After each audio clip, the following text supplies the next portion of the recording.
Em processos recentes, Bolívia e Chile demonstraram que o povo latino-americano está reagindo ao avanço das forças antidemocráticas do extremismo de direita.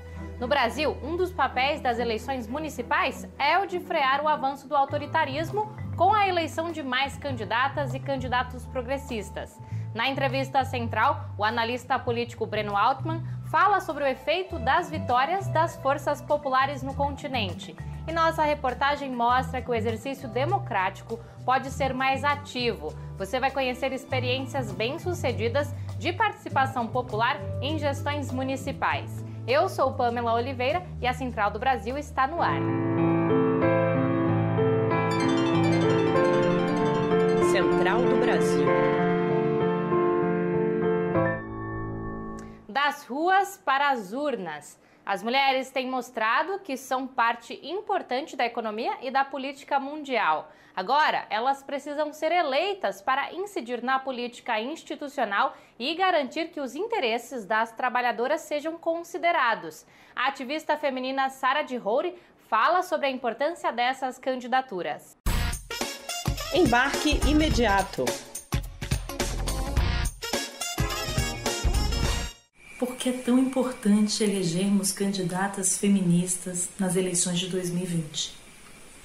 Se essas são eleições onde o bolsonarismo, o fascismo se colocam de um jeito tão barulhento e aparecem na televisão, nas redes, vociferando ódio, exalando autoritarismo, a gente sabe que esse autoritarismo está dirigido e está destinado ao povo pobre, ao povo negro, ao povo trabalhador, às mulheres. Para responder à direita, o avanço da direita, a perda da democracia, nós precisamos de uma ação política feminista, porque o fascismo já identificou no feminismo um grande adversário. Então, ou nós nomeamos que o feminismo é uma parte fundamental da nossa luta e aprendemos e seguimos aprendendo das lutas nas ruas, nas redes, da resistência feminista, ou vai ser muito difícil, de fato, a gente construir um projeto alternativo ao bolsonarismo nas cidades. Além da representatividade promovida pelas eleições, há como ampliar o envolvimento popular nas decisões dos municípios, com processos ativos de participação. Na reportagem, Afonso Bezerra nos mostra a importância dos orçamentos participativos e dos conselhos municipais em diferentes cidades brasileiras. Trilhos do Brasil. Porto Alegre foi a primeira capital brasileira a implementar o orçamento participativo no final dos anos 80, um método de governo que prioriza a decisão popular. A ação ganhou reconhecimento internacional e estimulou o envolvimento dos moradores nos detalhes da gestão pública, como recorda o advogado Felisberto Luizzi. Porque quem vive a realidade, quem passa pelos problemas, são as pessoas. E elas precisam opinar, né? Elas precisam dizer o que elas pensam, elas precisam ver e melhorar a cidade. O governo Bolsonaro tenta minar os espaços de participação popular. Em 2019, tentou extinguir mais de 700 conselhos, como os da pessoa com deficiência e da segurança pública. O receio é de que esta postura contamine estados e municípios, o que faz o tema ser central nestas eleições. Quem foi contemplado por uma obra decidida coletivamente não esquece. Silvia Rodrigues participou das assembleias do Orçamento Participativo de Belém no final dos anos 90 e recorda as conquistas de sua comunidade na época. A avaliação que eu faço é extremamente positiva, porque as pessoas aprenderam como é que se dá esse processo da gestão pública. Em Fortaleza, a população também teve voz no governo municipal entre 2005 e 2012. Carlos Moleque, integrante do Levante Popular, recorda das conquistas populares e defende que este modelo de governo fortalece a democracia.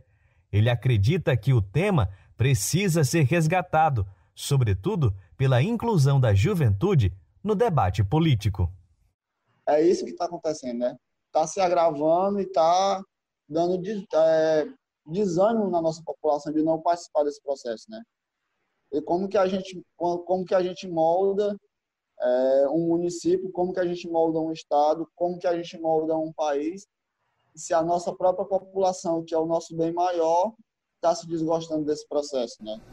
Você conhece Isaac Asimov? Mesmo se nunca ouviu falar nele, pode ter entrado em contato com suas famosas obras literárias.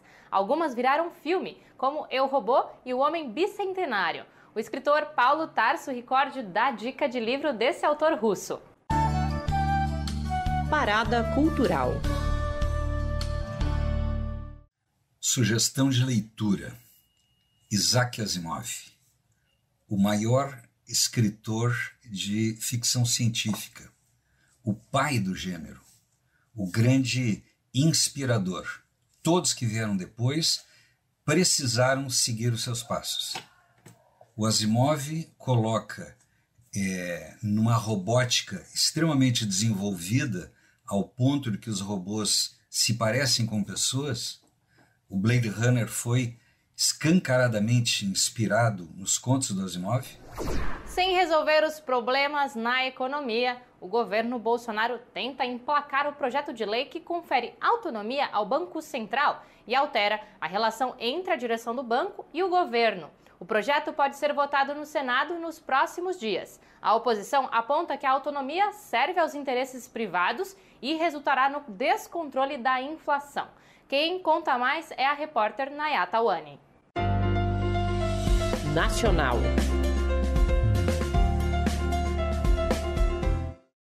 Está tramitando como prioridade no Congresso Nacional o projeto de autonomia do Banco Central. Caso a proposta seja aprovada, a entidade que gere a política econômica no Brasil, que hoje é submetida à presidência da República, será subordinada ao mercado financeiro internacional. Para o presidente do Sindicato dos Economistas do Distrito Federal, Flauzino Antunes, essa autonomia afetará diretamente os brasileiros. Essa independência tem caráteres ideológicos, caráter que visam colocar o Banco Central mais próximo do mercado, ou mais controlado pelo mercado. O que isso representa? É que os bancos e instituições financeiras terão mais autonomia para interferir nas políticas macroeconômicas do país aos seus interesses. O Banco Central garante a estabilidade e o sistema econômico do Brasil. A economista de Rondônia, Marcela Bonfim, explica que a proposta vai interferir diretamente na inflação, provocando o aumento do preço dos produtos e abandonando a necessidade dos brasileiros. A possibilidade de autonomia desse Banco Central vai impactar principalmente nessas distâncias. Seriam praticamente duas políticas existindo num país que está extremamente deteriorado até mesmo pelas próprias decisões do governo.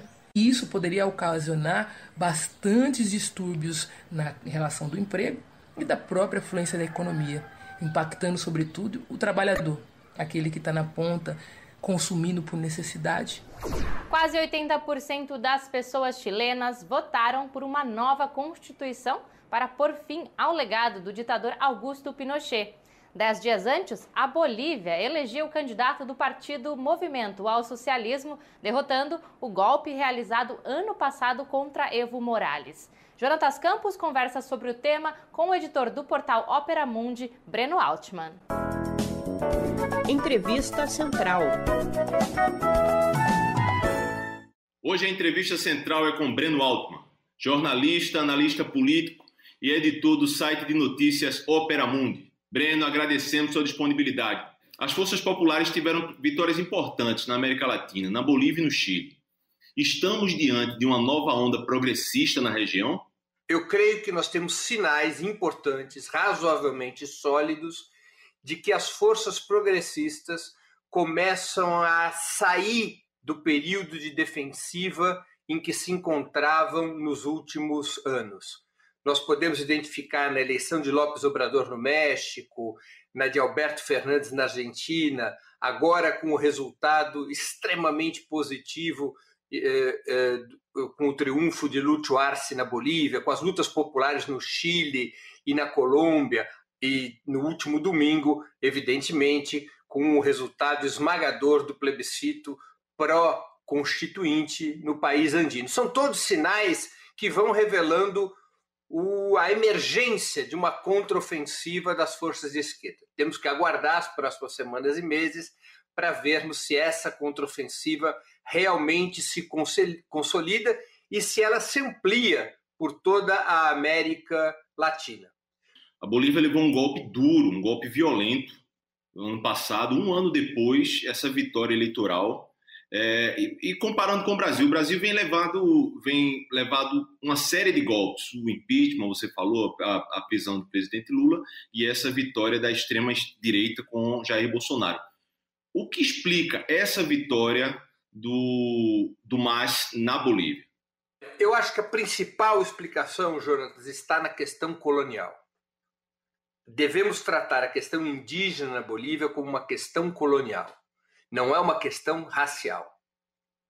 Os povos indígenas da Bolívia, os povos originários, eles sempre foram sujeitos à colonização das elites capitalistas ou latifundiárias brancas de ascendência europeia ou crioja.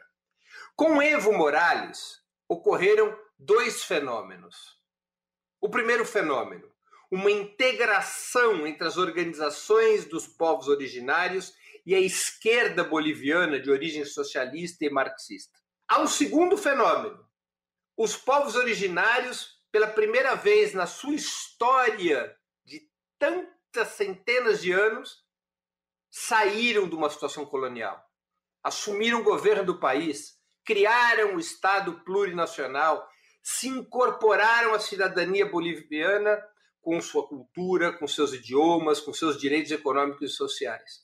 O golpe de Estado ocorrido em 10 de novembro do ano passado provocou um retrocesso violento nessa situação dos povos originários. E a conjunção de todos esses fatores levou a uma recuperação acelerada do MAS, graças fundamentalmente à resistência popular e à resistência, particularmente à resistência dos povos originários, levando Lúcio Arce à esmagadora vitória que obteve no último dia 18 de outubro.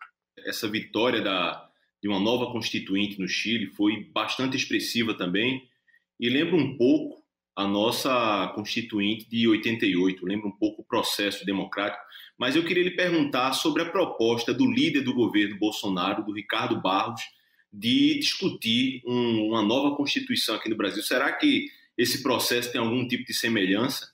O bolsonarismo gostaria de implementar um Estado policial com fortes tinturas teocráticas, por conta da fusão entre a extrema-direita e certos grupos evangélicos no Brasil. Gostariam de um profundo retrocesso nos direitos da classe trabalhadora para consolidar o modelo neoliberal de desenvolvimento. É uma luta real essa entre a esquerda e a extrema-direita. Agora, se nós deixarmos a extrema-direita isolada com um discurso de superação da putrefata Sexta República, se nós deixarmos que o bolsonarismo, mais uma vez, represente uma força antissistema, ao que a esquerda estará se condenando? Penso eu que a esquerda deve colocar no centro da sua estratégia a convocação de uma Assembleia Nacional Constituinte. Repito, não é uma tarefa imediata para ser realizada sob o governo Bolsonaro ou com o atual Congresso, mas para ser colocada como uma tarefa de um novo governo popular. A própria eleição de um novo governo popular será o sinal de que a correlação de força começou a ser modificada. E na modificação dessa correlação de forças, que permitiria a eleição de um governo popular, as forças de esquerda devem jogar todas as suas energias para alterar as instituições que determinam o poder político do Estado. Eu fico por aqui, mas a Central continua no WhatsApp. Converse com a gente no DDD 11 930 81 3336. Até amanhã.